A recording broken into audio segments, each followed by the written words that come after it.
Your relationship isn't real, at least according to immigration officials. Do you have a foreign fiancé, and are you concerned that U.S. immigration officials might deny your future bride's visa into the United States? That you built a life with someone you love and you won't be able to bring them back to the United States? If so, this video is for you. I'm Daniel Malakauskas of Malakauskas Law, and today we'll be going over how immigration officials determine whether a relationship is actually genuine for purposes of K-1 visas. I'll be going over this information so that you can prepare ahead of time and secure your fiancé's safe entry into the United States. So let's begin. When USCIS conducts an investigation into your relationship to see if the relationship is genuine, they are looking to make sure that it is number one, authentic, and two, that there's a natural progression. They are intuitively comparing your relationship to what we would all imagine the average typical relationship to look like from an American perspective. Therefore, some of the factors immigration officials are going to look for include, number one, that the couple has actually met in person. Yes, a romance that was created solely online is not going to satisfy immigration officials. You will have to have actually met your fiancé in real life. Officials want to make sure that you are not being taken advantage of in some sort of online scam. In addition, you must have met your fiancé at least within 2 years before filing your petition. Number two, that you have an actual genuine relationship. Immigration officials want to see that you are actually in a real, genuine, bona fide relationship. They want to see some things that we in the U.S. think are very common for two people who are actually in a relationship. For example, they want to see photographs of you two together, maybe at family events or even on a vacation. They want travel records that show that you two have actually been making an effort to see each other in person. They want to make sure you two actually talk to each other.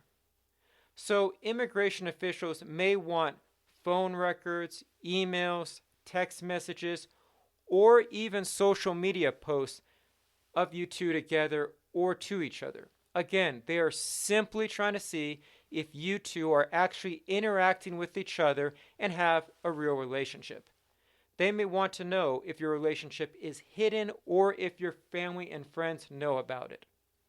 Number three, the relationship must be actually going somewhere, meaning you're actually building a life together.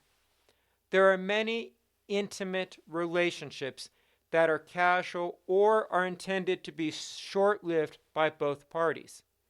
However, for immigration purposes, officials want to make sure that the parties instead are intending on making this relationship permanent. Therefore, they're looking for evidence that the relationship is serious and moving towards some permanent goal. One of the ways to determine whether a couple is serious is by looking at their finances. After all, it's one thing to tell someone you love them. It is another to be financially responsible for them. After all, words can be cheap, but money is not. Immigration officials want to see if you have been willing to invest financially into the relationship. It's easy to claim you love someone, but are you actually willing to spend the money on and to support that person? They may also want to see proof of some sort of shared vision. For example, immigration officials may want to see if you have any joint bank accounts, joint tax returns, or if you're on each other's insurance policies as beneficiaries. Maybe perhaps also if you have a joint mortgage or you have joint investments. Immigration officials will also want to see if you have ever lived together or if you are taking the steps to actively live together. Number four, that you have a genuine intent to marry. You can't bring your live-in girlfriend from overseas in the United States on a K-1 visa. The USCIS does not involve itself in trivial relationships. Immigration officials want to make sure that once your fiancé is inside the United States, that you actually intend on marrying her. Therefore, they want to see proof of an actual intent to marry.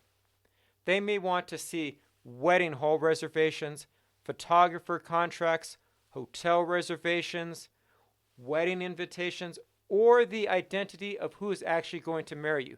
For instance, a priest, a rabbi, etc. In addition, they may want to see wedding communications or family reactions. And number 5, finally, they want to make sure that your answers have been authentic. Visa fraud through marriage is more common than you might think. Therefore, immigration officials will interview each of you to see how consistent your testimony is with each other. Often, immigration officials will ask questions about the relationship itself or even random details about each other that you would only know if you actually spent significant time with each other. They may also ask you about certain milestones in your relationship or even future goals of your relationship. A lot of couples will get stressed out over the visa process. And honestly, that's very understandable. But immigration officials are simply trying to ensure that your relationship is indeed genuine. Therefore, provided you have a real, authentic relationship, you will likely pass. However, if you do fail at the immigration process, instead of taking offense or being upset, you should perhaps pause and reflect and ask yourself if you're not running into a relationship too quickly, if maybe you should get to know your partner better. After all, we're all the least rational when it comes to love. Thank you. If you liked this video, please like or subscribe. In addition, if you have any questions, please comment down below. Thank you, and once again, I'm Daniel Malakauskas of Malakauskas Law.